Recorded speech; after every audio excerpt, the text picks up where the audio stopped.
Welcome to the end of day podcast at the end of day, where we go over what happened during the day. Pretty simple, but we're gonna make it super quick. I have only a few main points today.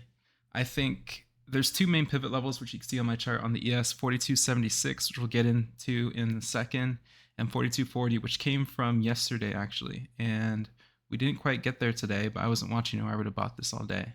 But the main point that I have is two points, and they all revolve around this top pivot level. I'm expecting a huge sell off tomorrow, potentially, but we have this pivot level here to keep us safe and play around. If it gets above, I'll start playing longs and all that. But if it stays below, I'm going to be very bearish smart. And the reason for that is me and Brian went deep into this drop that happened today. Both of us quit trading.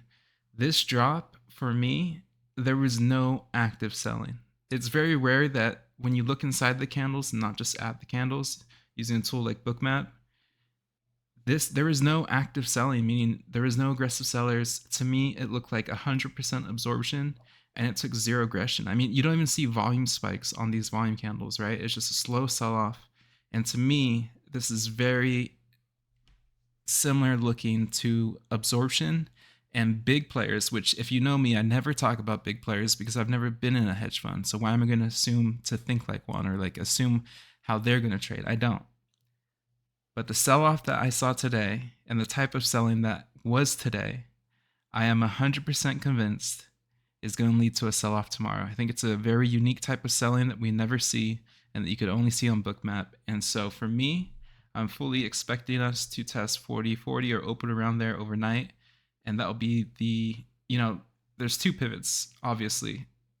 But I expect, as long as we're below this top pivot, I expect us to break this bottom one. But it's also not end of week, right? We like Fridays for big moves. So who knows if we'll break it tomorrow. But I do expect if we open any of this area, I'll be looking short. I think the selling today was insane and not a normal type of selling. We even went over it multiple times, and I'm convinced it was hedge funds getting into position. And the last thing I'll say about this top pivot line and why it's so important, it's not just a level. On Bookmap, we could see where big buyers or big sellers are making investments, we call it, what type of size they're putting on. They all put the size on here, and it was all selling. That's what started the sell off. And then where did end of day go? It had one crazy wick off up, and then went straight back to the level, right? That level was holding the whole time, and then went below after hours, and now Globex were below. So I'm convinced tomorrow or Friday is going to be a massive, massive sell off. But that's my TA for this. What do you think, Brian? Yeah, I completely agree, especially with the sell-off on the ES. If you want to switch over to an NQ chart, I'll throw a couple points on there. For me, I pretty much have a very similar takeaway as far as NQ. Also, and I went over this many times in our review and even since then. I'm also definitely looking for a sell-off. I'm not I'm not as I'm not quite as bearish as he is, but definitely looking for a sell-off. The big thing for me is we poked above 14,900, and based on those earnings, that came out just after the bell, and we failed to close above it. That's a big red flag for me. Um, the areas I'm looking at are primarily, as far as like a pivot or point of interest on the NQ, I'm looking at the 14,825, 14,820 as a pretty important line for me. Watch how price reacts around that.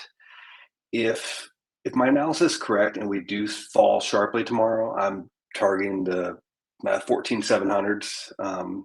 Very possible to continue even lower than that. Um, that's pretty much it.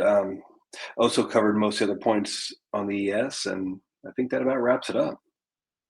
Yeah, perfect. Very high investment area in this zone. It's a little above your 1425. This is about the same on ES, 1447, so 20 points off. Very high investment zone right here. Actually, it's right here. And you got 1425. It's close enough. One thing, bias always hurts me. Always, always, always. But I can't unsee what I saw. And that's another thing for anyone listening to this. Even though this really isn't our strong suit, these big long-term views. So we do try to go in as neutral as we can. These are just observations that we both made. So it's something we want to pay attention to. The last time we were in a situation like this, it worked out really well for us. So we're trying to repeat that. Yeah, exactly. I've never, other than that one other time, which we can't talk about here because I don't remember the date, but there was very similar selling and it led to a sell off. I think we just experienced the same type of selling, even though it bounced back up. I guess we'll see tomorrow. Yeah, definitely. All right, see you guys.